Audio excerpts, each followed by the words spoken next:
I hope you all have your Bibles with you. We're going to start with a Bible reading class. If you turn please to Jeremiah 29:11, which reads as follows: "For I know the plans I have for you, declares the Lord. Plans to prosper you and not to harm you. Plans to give you hope and a future."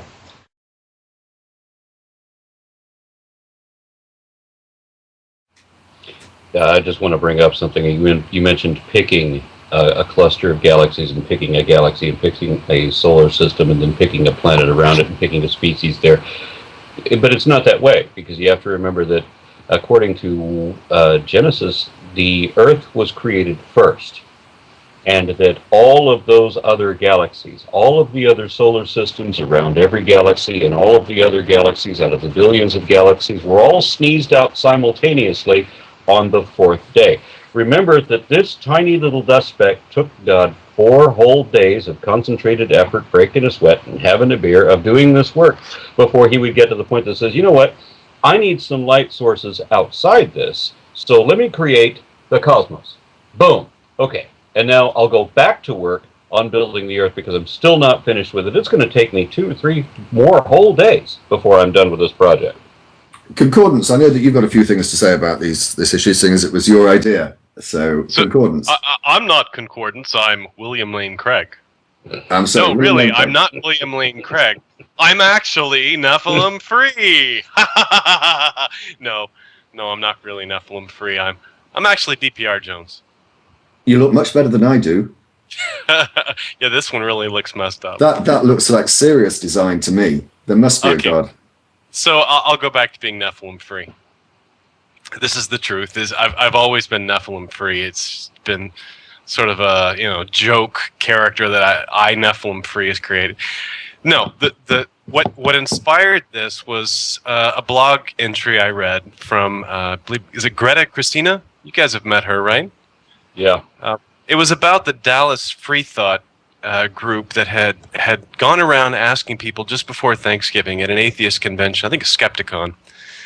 They were asking what atheists were thankful for, in contrast to what religious people are thankful for. And a lot of people took it very, very literally. They said, I'm grateful to be here with friends. I'm grateful to live in a country where I am free to choose my own religion. They came up with a lot of really important, useful things. But then there were also some people like P.Z. Myers, who I had a chance to share the spotlight with yesterday. Kind of fun. But they took the question and made sure that we all really thought about what it meant. To anthropomorphize the universe and say, I am grateful about the country, is to turn something like a concept or an object which gives not a care for you. There's no point in being grateful to an inanimate object or to a concept. You should really recognize that it's the people around you that will actually appreciate your gratefulness. So when we look at being grateful or finding purpose in our lives, I think it's really important that we not fall into the trap of looking at the universe and thinking that the universe cares one bit about us or anything else in the world, anything inanimate or conceptual that we often find ourselves being grateful for or attributing any kind of human emotion to. All right, this is just too disturbing. I'm looking at myself and it's just, here, William Lane Craig can make these kind of observations. That we should be very cognizant of the only real thing that we have any obligation to is each other. The humans in our lives, the people in our lives, and maybe to a lesser extent some of our animal friends. And that's what I had in mind when we talk about purpose, is that as atheists we can be truly aware of the reality around us, which is we live in an uncaring, unthinking, unfeeling universe, but we're surrounded by thinking, caring, and feeling people. And we need to learn to distinguish between those two things and not fall into that trap of attributing agency to things that don't have agency. And that's what I was hoping we would get kind of a discussion started around, is where do we fall into that? and what kind of things can we do to fix that when we start to recognize that we worship in our own way. We worship inanimate objects, non-agencies. Thunder, you've been quiet. Would you like to chip in now? Well, I mean, obviously, you're all 100% absolutely correct. You bring up all of the right arguments. They're weighted, thoughtful, and so on. But the fact still remains that Rick Perry can get up there and make the absurd statements that he's done this week and still be guaranteed, if you like, 30% of the vote. Can I just pause you there, Thunder? Because Rick Perry was something. I'll come back to you so you can continue on this, but I just want to fill in a bit of background detail. Rick Perry made posted on YouTube and probably all over television as well, a short video called Strong. On YouTube, interestingly enough, it's had 4,733,000 views. Approvals, 18,071. Disapprovals, 606,000, which is an approval rating of 3%. And it may reflect this. In that video, he says this, which I think is an absolutely appalling thing to say. He says, "You know that there is something wrong in this country when gays can serve openly in the military." Now just pause there for a second. As he's saying that, there are soldiers in Afghanistan and other overseas missions who are gay, who are dying for the sake of America and for him. And he's got the audacity to say something like that. I think it's disgusting. Sorry, Thunder, I just wanted to get that in. Do carry on. Well, I'm going to have a lot to say on this show. I think that you're right, but even though with those atrocious ratings, I think what that more reflects is the world opinion of someone like Rick Perry. However, he's still the elected governor of Texas, right, Aaron? Right. Not only is he the longest term, he's the longest term governor, but it's because he sells himself like a hooker to whoever buys it. I mean, everybody knows. I mean, this is no secret. This is anybody that follows anything about Rick Perry's status at all knows that he will sell jobs. He will sell, you want to be able to regulate your own business. Okay, give me $5 million. I'll give you that position, or I'll create that position for you. He's a political whore. I have had so many people come to me in the last year saying that they had proof that he was himself gay. I mean, the man is not married. He does not have a family. Look at his age.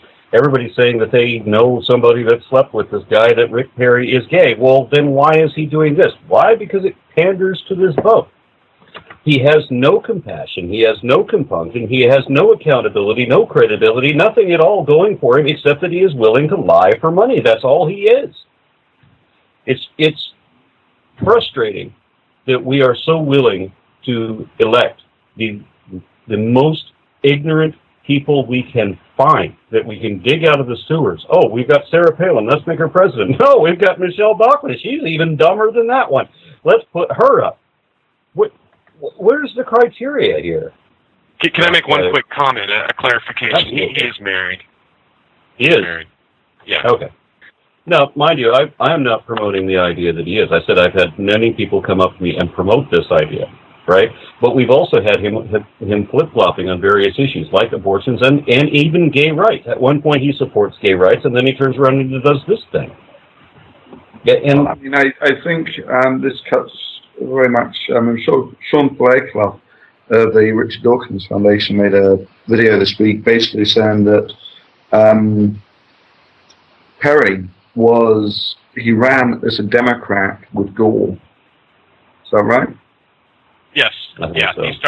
He was part of the coalition government that W put together, and W basically converted him to a Republican, and he flip-flopped on his positions overnight, which I can't believe he even managed to get as far as he did in the race for president, given all the footage there is of, him taking what in Texas counts as a liberal position, which is, we shouldn't shoot the abortion doctors. We should just put them in jail for life, Before we move too far off the issue of gays in the army, the caller that has now been introduced into the call, Jackson, I think has got a point that is somewhat relevant to that. So let's hear from him first. Jackson, welcome to the show. Hey, thank you.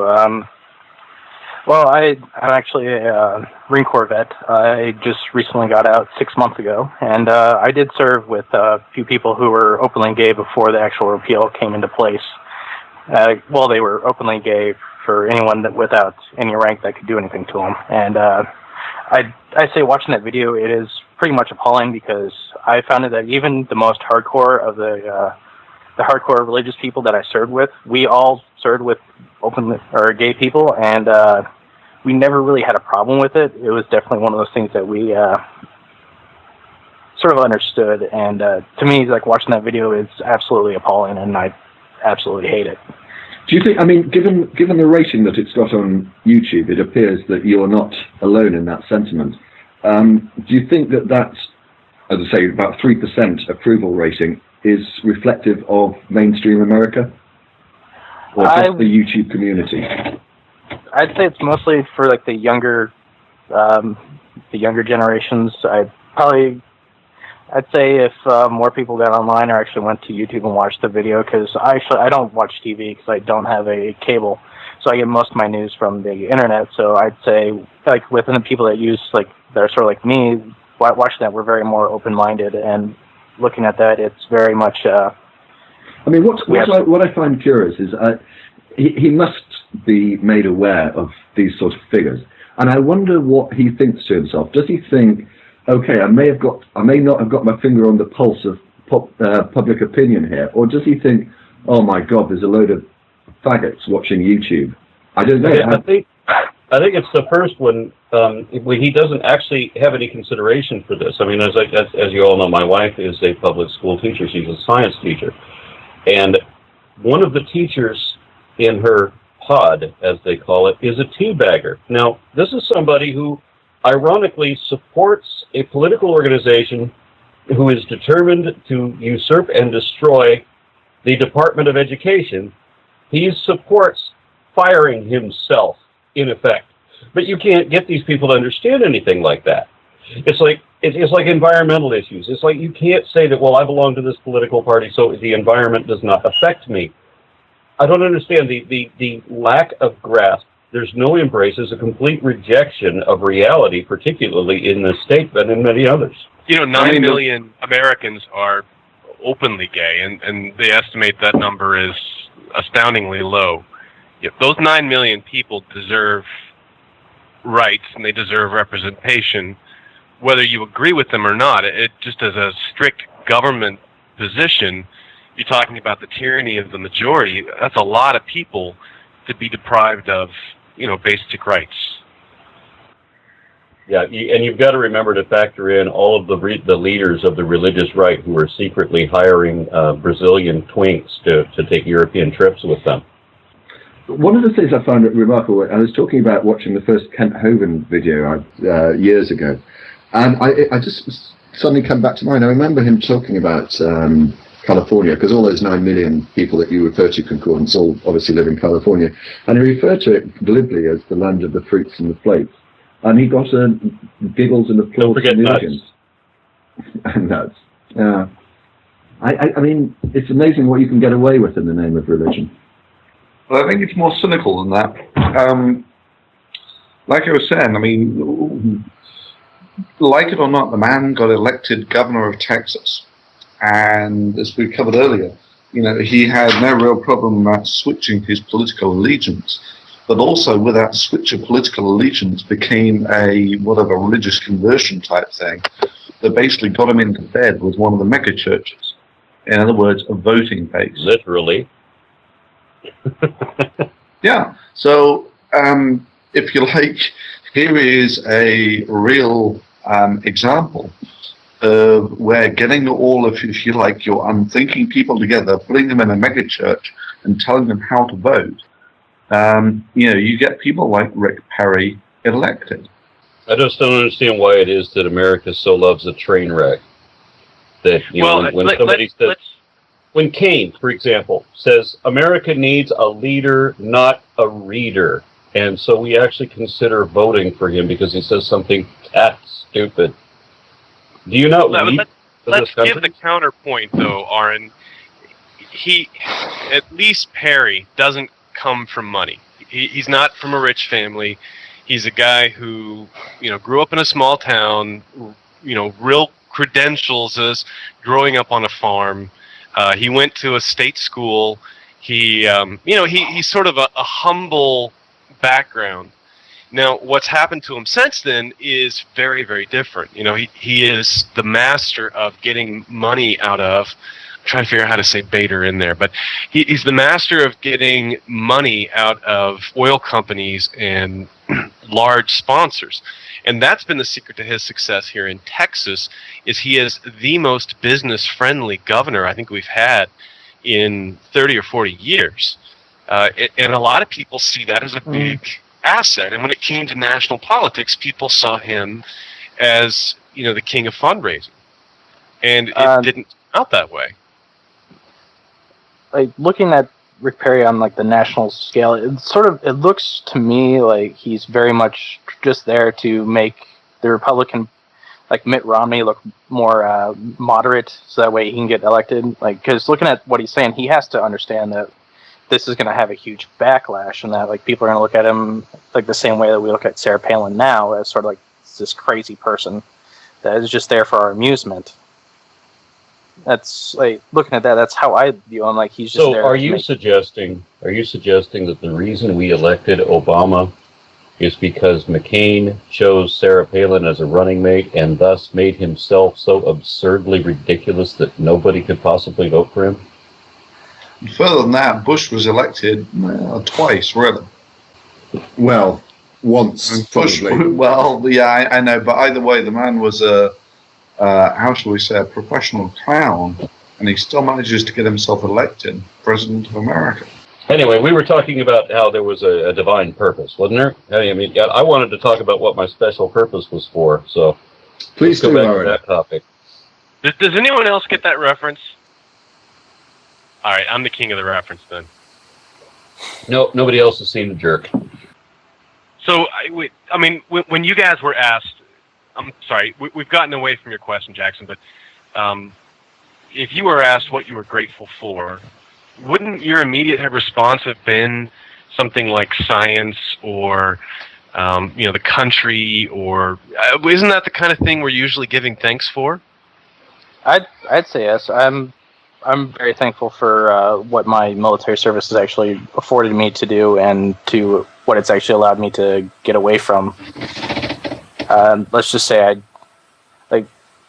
I went from a very bad situation into a pretty good situation right now. I'm happily engaged, and my life's really turned around because of it, and I'm very thankful for that and the opportunity, to actually get all these experiences and the perspective that I've gotten in the last 4 years. Okay, well, thanks for that, Jackson. I'm going to remove you because we've got a couple of people already lined up, but thank you very much for your contribution. Yes, thank you. I also wanted to add something to something Concordance said earlier about giving thanks, because Thanksgiving, ironically, is one of my favorite holidays. Obviously, I'm not giving thanks to whoever wrote the script that is all of our lives and from which we cannot deviate because of our free will. But I've been told when I was a kid that you never appreciate what you've got until it's gone. And that I always thought that was stupid. So I make a conscious effort to appreciate what I've got while it's still here. And that's what I said when I was interviewed at Skepticon for the very question that Concordance was talking about. Take stock about what's going good on your life and therefore appreciate it. And that will, of course, automatically raise your appreciation of your own existence. And since it's the only one you've got, you may as well look at the bright side of it. The trouble with advancing that argument, and whilst I agree entirely with what you're saying, Aaron, is that for the theists, what they read into the expression, well, you've only got one life, you've got to make the most out of it. They read into that, you've only got one life, so you better go out and rape and have as much sex, drugs, alcohol, and everything that you possibly want to do. Somewhat missing the point. Yeah, I wonder, given that there's so much out there, why do people need more? Why do they need a God? It's very odd. I think we're joined by the second caller. VS, are you with us? Yes, I'm here. Hi, welcome to the show. I'm happy to be here. I'm somewhat nervous, but anyways, so I was wondering about, there is a sense in which one can talk about evolutionary purpose for things, for particular features of living creatures, in the sense that you can say that, for example, that the reason, well, the purpose in evolving or in a particular thing having evolved is that it gives such and such an advantage in survival. Now, this isn't really strictly a purpose in a more general sense, and in the more common sense, in that there's nobody to really, I mean, it wasn't created with a purpose, so to speak. But it seems to me that the concept of purpose can sort of naturally be generalized to that. And, well, okay, so at that point, you sort of have to be careful not to do the naturalistic fallacy of saying, well, since this purpose is natural, clearly this is the thing we should be doing, or like, the natural purpose for brains is something, and therefore blah. And I was just wondering, well, how does this figure into anything? No, that's exactly what I was trying to get at, was, even when looking at nature, I'm sorry, this is very disturbing, isn't it? All right. Even when I think if you want people to take you seriously, Concordance, that's not the best image that you could use. Yeah. Right. So even when looking at nature, I think you have to be very careful not to attribute a human purpose. And that's something that we've talked about before when we talk about agency detection, right? And if you've read some of those books, Dennett talks a lot about it, is our natural tendency to put a spirit into everything that we interact with. And so when you look at, this thing is for X, or, elephants have long trunks so that they can pick up hay off the ground, right? Well, that's partly true, but saying it in that phraseology only reinforces this sort of natural tendency to believe that everything is for something. And, it leaks out into all these ways, and scientists are not immune to this. We're not very self-conscious about it, but we should be. We should be much more careful about saying something is designed for, or that the gene wants to be, or that it, moves towards, as though it were just making a decision to do something. I got to jump in here, and I know that you, with a PhD in biology, you understand that there are times when scientists use terms like wants to, like especially when they're talking about chemistry, and when they want to have, 8 covalent connections, for example. When you want to have an even number of molecules shared, or not molecules, what am I saying? Of electrons shared. Electrons. Exactly. Thank you. There are times when those terms are acceptable, and there are design characteristics in innate processes, evolution being one of them. Evolution can design things. Now, that does not mean that everything has a purpose, but many things do, and many things were designed for that purpose. I mean, Carl Sagan bringing up the idea of the crabs that have the faces of the samurai warriors is a perfect example, where they have not just a human face, not just a Japanese face, but the face of a samurai warrior. There's an advantage to that, and there's a selective advantage, which means it is a design characteristic. It is possible to design for that, but that does not mean everything else has a purpose. Like I said, with my emu, for example, he had that one claw on the one finger of his wispy little arm, not a wing, but an arm. And that claw, that finger, had no muscularity. The arm had no muscularity. They are just 2 little appendages like T-Rex arms that just hang limp, but have nothing, no way to move. There's nothing it can do, so it's utterly useless. This is the example I bring up whenever people insist that a vestigial organ should have no function to it. That's not true, but if you're looking for something that definitely has no function, there it is. Look at the arm of an emu. But isn't that vestigial of a claw that used to help them, so it's thought, to climb up trees and the like? Well, yeah, it used to be an arm. It used to be all manner of things. It used to be their primary limb, but is now faded into disuse. But to go back to what concordance was saying, I think they're still, I mean, as much as the want was designed for or has purpose in terminology serves to a certain extent to sort of give the impression that everything must have design or purpose. I think as far as learning about these things, it still serves well as a sort of an analogy. When you say that a certain reaction wants to get to this particular equilibrium state, I'm not a chemist, I'm actually in math, but anyways, when you say these sorts of things, that they do have, in a certain sense, heuristic value, and in a more general sense, I think they might have descriptive value if you're willing to sort of generalize the concepts. But I mean, they're not fundamentally incompatible with the idea that not everything exists for a particular purpose or anything. Yeah, it's not that you can use that as an argument to prove God exists, but it subconsciously reinforces the idea. And what I thought was interesting is, if you take this group of atheists and you ask them this question, that they display that so blatantly that, that they're thankful for the country. Well, you can be thankful for the people who make the country the way that it is. I think that's perfectly legitimate. Well, again, I don't know, because it sort of doesn't really make that much sense to me that you would sort of limit your being thankful to particular people that you can't say thanks to, rather than just saying, why not at that point just generalize further and just say, well, be thankful to anything which, when you anthropomorphize, you might be thankful for. I mean, if you can't thank the people, then why limit it to people at all? Well, I think, see, for like what I said about myself, when I talk about Thanksgiving, I am actually literally not giving thanks. Yeah. I am taking stock of what's going good in my life. That's all I'm doing, and this is going to enhance my appreciation of life. Right. In Charlie Sheen terms, where are you winning?